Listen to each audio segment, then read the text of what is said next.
Welcome my semester 5 students. This is the last video on postmodernism. You had in your original syllabus Lyotard's answering the question what is postmodern.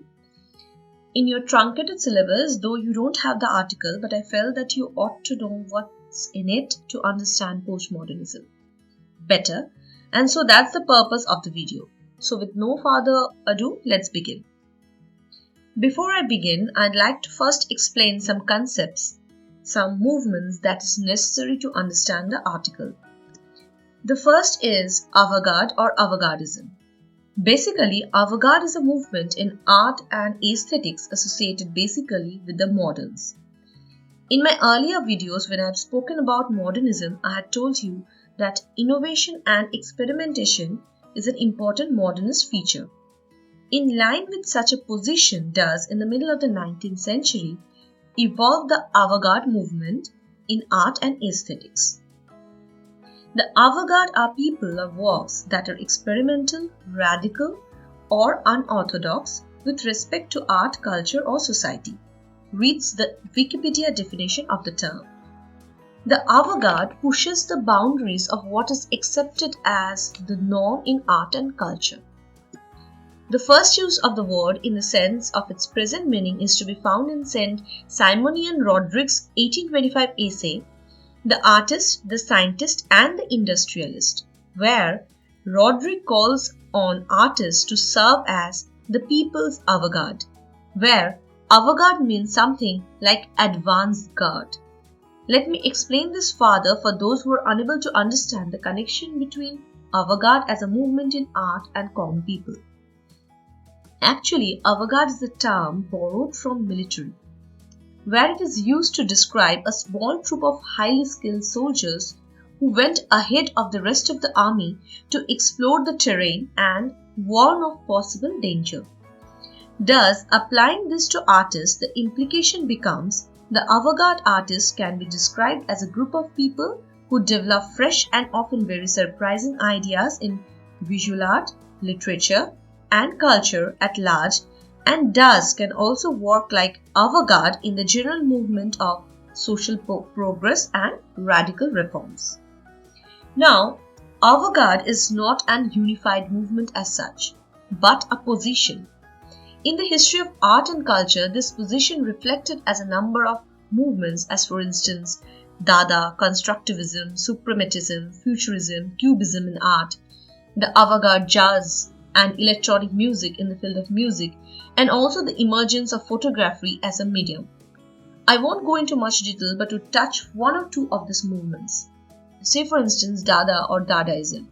Dada or Dadaism emerges in the early 20th century with early centers in Zurich, New York. It was developed out of reaction of First World War and consisted of artists who rejected logic, reason, and aestheticism of modern capitalist society and were interested instead in expressing nonsense, irrationality and anti-bourgeois protest in their work. The art of the movement spanned visual, literary and sound media including collage, sound poetry, cut-up writing and sculpture. Say for instance, look at the picture on the screen.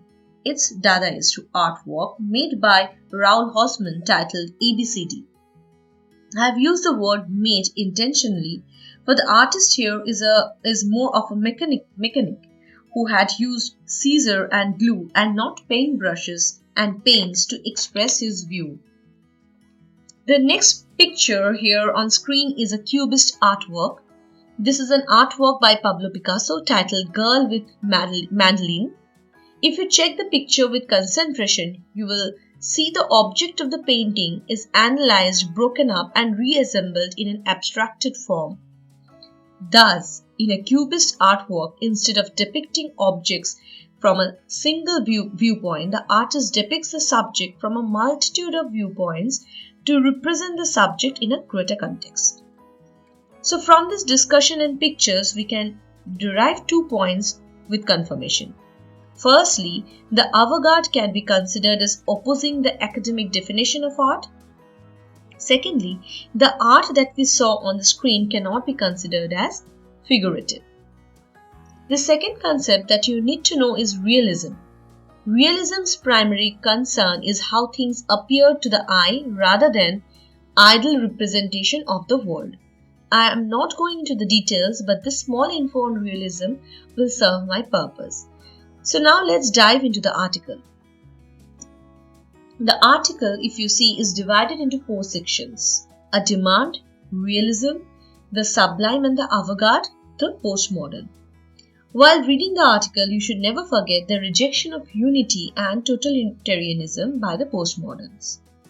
So what Lyotard is doing in the first section, that is a demand, is that he is talking about the diverse streams of thoughts and theories that goes under the umbrella term of postmodernism, either as its feature or as its critic. The demand that he says reflects the pulse of the time is to give up experimentation.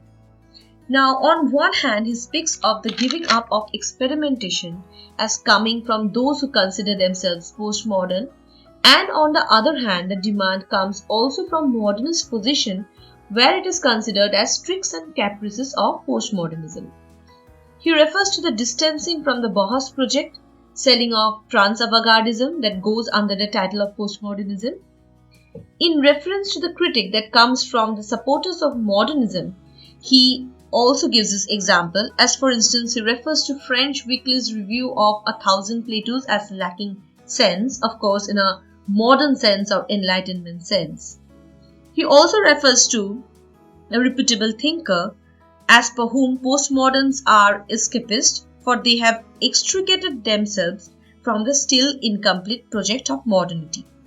He also refers to Habermas's concept that fragmentation is the result of desublimation of individual experience, not on account of liberation but on account of dissatisfaction, and reads postmodernism as a separation of culture and life, and suggests a totalitarian position related to problems of existence as a cure. Just to quote from Lyotard, the demand Habermas makes of the arts and the experience they provide is that they should form a bridge over the gap separating the discourse of knowledge, ethics and politics, thus opening the way for a unity of experience. Such a position of Habermas thus elucidates both his discontent for the postmoderns and also the discontentment with the avant-gardes, which is basically the core concept of the essay.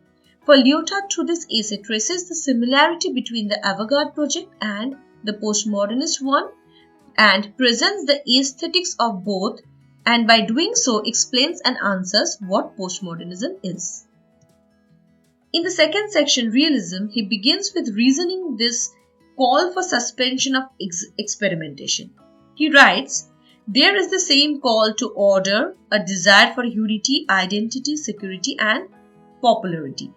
Thus, the desire is to liquidate the legacy of the avant-gardes." But Lyotard, who is a supporter of avant-gardism, speaks of photographic and cinematic processes in this section and about the diffusion and also about the realism that comes with it.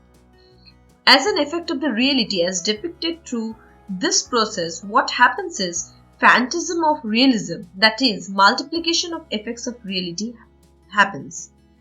In contrast, he speaks of art of painting and narration, learned from the predecessors, where the rules make it impossible to be truthful.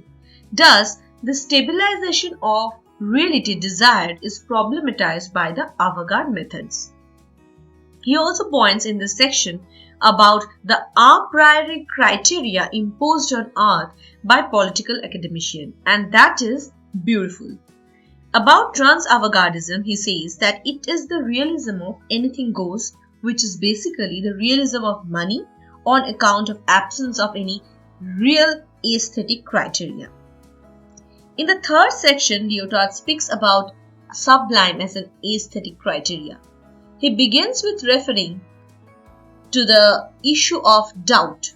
He writes, "There would be no physics had doubt not been cast on the Aristotelian theory of movement." Then he moves to modernity and points about the lack of reality in reality as the discovery of modernity. This lack of reality, he says, is related to Kantian theme of sublime. He writes, The sublime feeling, which is also the feeling of the sublime, is according to Kant a powerful and equivocal emotion. It brings both pleasure and pain, or rather in it, pleasure proceeds from pain.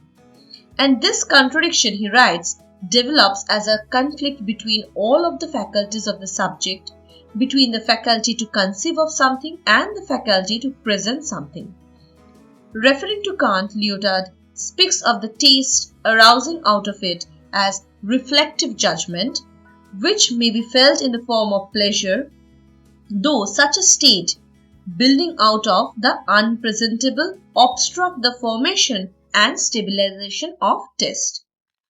While talking about presenting the existence of something unpresentable, he speaks of Kantian direction in this regard and writes, formlessness, the absence of form, a possible index to the unpresentable. The purpose of speaking about Kantian sublime is because in this section he points the aesthetic of the sublime is where modern art, including literature, finds its impetus and where the logic of the avant-garde finds its axioms. Thus he writes, for an outline of an aesthetic of sublime painting, there is little we need to add to these remarks. As painting, it will evidently present something, but negatively it will therefore avoid figuration or representation. It will be black like one of the Malvik square. In the last section, the postmodern, he answers the question, what is postmodern? He says that postmodernism is part of the modern and that a work can become modern only if it is first postmodern. Thus understood, postmodernism is not modernism at its end, but in a nascent state, and this state is recurrent. This section is basically a carry forward of the preceding sections. In the preceding section, he spoke of multiple effects of reality and the unpresentable in context of avant-garde aesthetics and art, which shows the shattering of unity, which is of course a postmodernist position. Thus, what he is doing is, in this section, he is summing up by joining the strings of the preceding sections. In context of the avant-garde, he speaks of the difference between regret and experimentation. Finally, he differentiates between modernism and postmodernism in spite of aesthetic of the sublime being their common aesthetics. In context of modernism, the unpresentable is invoked only as absent content, while the form is of recognizable consistency. But the postmodern refuses the consolation of correct forms, refuses the consensus of taste, permitting a common experience of nostalgia for the impossible. Thus, finally, he concludes defining postmodernism as war on totality. So this is how the essay ends. I would suggest that you all actually go through this essay for proper understanding. In this essay, Lyotard with examples and reasons actually presents sublime as the new aesthetics and justifies the avant-garde position and postmodernist claim. But the thing is, if you don't read the essay for yourself, all these ideas will not be clear actually. So, this brings us to the end of today's discussion. Hope you found this enriching. Thank you.